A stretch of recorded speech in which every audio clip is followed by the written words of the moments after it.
নমস্কাৰ মোৰ channel Assamese kitchen and vlogs চেনেলটোলৈ আপোনালোক সকলোকে স্বাগতম জনাইছোঁ। অতি সহজ আৰু কম সময়তে বনাব পৰা ৰেচিপিৰ সৈতে আপোনালোকৰ মাজলৈ আগবাঢ়িছোঁ।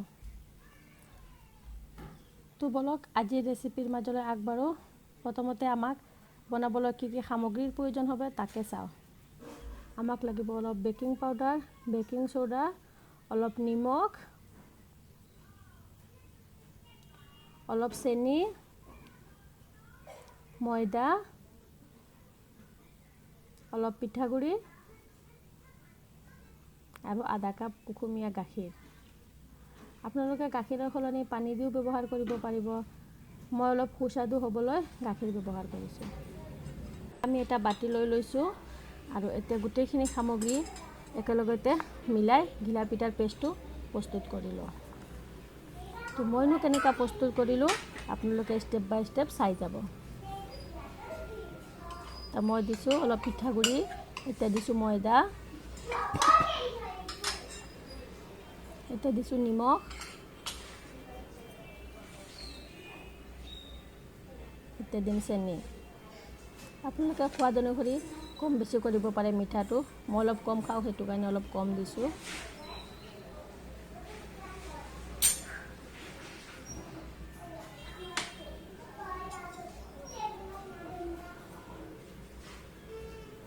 এতিয়া মই গাখীৰ অলপ অলপ দি পেলাই পেষ্টটো প্ৰস্তুত কৰি লওঁ। গোটেইখিনি গাখীৰ আপোনালোকে একেলগতে নিদিব, নহ'লে আকৌ পানী বেছি হৈ যাব। অলপ অলপ দি পেলাই গাখীৰৰ পেষ্টটো তৈয়াৰ কৰি ল'ব। এতিয়া দেখিছেনে পেষ্টটো কেনেকুৱা হৈছে? এনেকুৱা কনচিষ্টেঞ্চিতে আপোনালোকে পেষ্টটো ৰাখিব, বেছি ঢিলা নকৰিব, আকৌ পিঠাখিনি ফুলি নুঠিব। এতিয়া আমি চবৰ শেষতে আমি দিম অলপ চাহ খোৱা চামুচেৰে আধা চামুচ বেকিং পাউডাৰ আৰু আধা চামুচ বেকিং সোডা। বেকিং পাউডাৰ আৰু বেকিং সোডা দিয়াৰ পিছত আপোনালোকে বেছি নলৰাব, অলপ অলপ লৰাব যাতে বস্তুখিনি মিহলি যায়, কিন্তু বেছি নলৰাব, নহ'লে বেকিং সোডাৰ তাৰ গুণখিনি নাইকিয়া হৈ যাব। দেখিছেনে মই কেনেকৈ লাহে লাহে লৰাই দিছোঁ, এনেকৈ লৰাই দিব।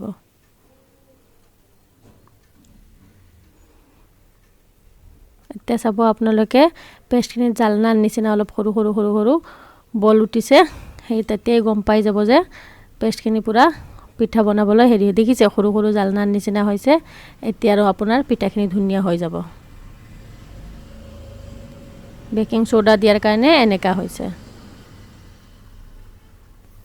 এতিয়া মই গেছত কেৰাহী এটা পাতি দিলোঁ আৰু কেৰাহীটো অলপ গৰম হোৱালৈ ৰাখি এতিয়া মই তাতে তেল দি দিম মোৰ জোখ অনুপাতে।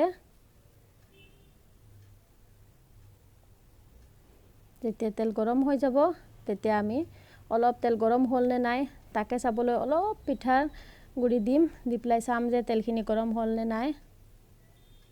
অলপ দি চালোঁ, তেলখিনি পূৰা গৰম হৈ গ'ল, বুৰবুৰণি উঠিছে ওপৰ ফালে। এতিয়া আমি এটা এটা পিঠা দি ভাজি তুলি ল'ম। মোৰ ভিডিঅ'টো চাই ভাল লাগিলে আপোনালোকে ছাবস্ক্ৰাইব আৰু শ্বেয়াৰ কৰি দিব আৰু কাষতে থকা বেল আইকনটো টিপি দিব যাতে মোৰ আহিবলগীয়া সকলো ভিডিঅ'ৰ নটিফিকেশ্যন আপোনালোকে পাই থাকে। এতিয়া আমাৰ তেলখিনি পূৰা গৰম হৈ গ'ল। এতিয়া আমি এটা পিঠা দিম। মই চামুচৰ সহায়ত দিছোঁ, আপোনালোকে চাহ খোৱা কাপেৰেও দিব পাৰিব, গিলাচেৰেও দিব পাৰিব। আপোনালোকৰ সুবিধা অনুযায়ী যিকোনো বস্তুৰে দিলেই হ'ল। এতিয়া মই পিঠাটো দুই চাইড ভালকৈ ভাজি তুলি ল'ম। এক চাইড ৰঙচুৱা হোৱাৰ পিছত তাৰ উল্টা চাইডটো ওলোটাই দিব আপোনালোকে। তেতিয়া পিঠাটো ধুনীয়াকৈ ভিতৰখিনি সিজি যাব। দেখিছেনে মই টিপা মাৰিলে ওপৰ ফালে আকৌ ফুলি উঠি আছে, তাৰমানে তাৰ ভিতৰত একো বস্তু নাই, ধুনীয়া হৈ পেলাই ওপৰ ফালে ফুলি উঠিছে। আপোনালোকে ভালদৰে চাই যাব পিঠাটো কেনেকৈ বনাইছোঁ, আৰু ঘৰত চাহৰ লগত বা যিকোনো বস্তুৰ লগত পৰিৱেশন কৰিব খুব ভাল লাগে। খাই চাব এদিন আপোনালোকে, আৰু মোক আপোনালোকে কমেণ্ট ছেকশ্যনত জনাব যে ভিডিঅ'টো চাই পেলাই কেনে লাগিল। আপোনালোকেও পিঠাটো ঘৰত নিশ্চয় বনাই